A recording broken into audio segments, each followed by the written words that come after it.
எடப்பாடி பழனிசாமி ஒரு பச்சை துரோகி சொன்னது ஓபிஎஸ் இல்லைங்க. எடப்பாடி பழனிசாமியின் விசுவாசி ஜெயக்குமார். என்ன ஆட்சி என்பதை பற்றி இந்த வீடியோவில் பார்ப்பதற்கு முன்பாக நமது சேனலுக்கு மட்டும் மறக்காம ஒரு சப்ஸ்கிரைப் பண்ணிருங்க. அனைத்து இந்திய அண்ணா திராவிட முன்னேற்ற கழகம் எடப்பாடி பழனிசாமி பொதுச்செயலாளராக ஆனது என்ற அனைத்து சதி திட்டத்தையும் போட்டது ஜெயக்குமார் மட்டும்தான்.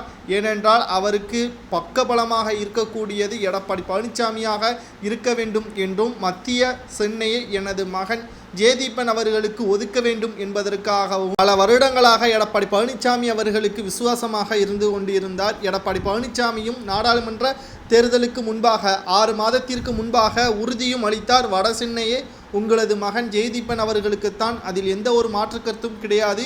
கூட்டணி எந்த கட்சியுடன் வைத்தாலும் உங்களுக்கு வட சென்னை ஒதுக்கப்பட்டு விட்டது, அதில் எந்த ஒரு மாற்று கருத்தும் கிடையாது என்று எடப்பாடி பழனிசாமி அவர்கள் கூறியிருந்தார்.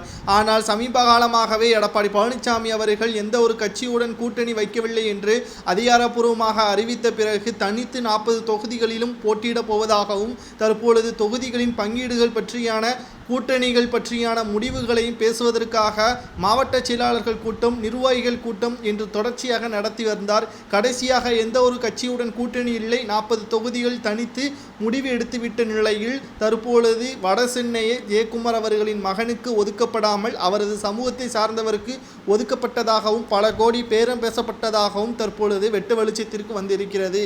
இதனால் தட்டி கேட்ட ஜெயக்குமார் அவர்கள் இதற்கு பதிலளித்த எடப்பாடி பழனிசாமி அவர்கள் பொதுச்செயலாளர் என்ற முறை தான் செய்யக்கூடியது சரியாகத்தான் இருக்கும். கட்சி வெற்றிக்காக பாடுபடுங்கள், தனிப்பட்ட விருப்பு வெறுப்பை பயன்படுத்தாதீர்கள். அதிமுக தோல்விக்கு இது காரணமாக அமையும் என்று எடப்பாடி பழனிசாமி அவர்கள் கூறிவிட்டதா ஜெயக்குமார் அவர்களின் தரப்பிலிருந்து தகவல்கள் வெளியாகி இருக்கிறது. நம்பிக்கை துரோகம் செய்து விட்டான் பச்சை துரோகி எடப்பாடி பழனிசாமி என்பதற்கேற்ப தற்பொழுது எடப்பாடி பழனிசாமி மீது கடும் கோபத்தில் ஜெயக்குமார் அவர்கள் இருப்பதாக தகவல்கள் வெளியாகி இருக்கிறது. இதை பற்றி உங்களது கருத்துக்களை கமெண்ட் வாயிலாக மறக்காமல் கூறுங்கள். நன்றி, வணக்கம்.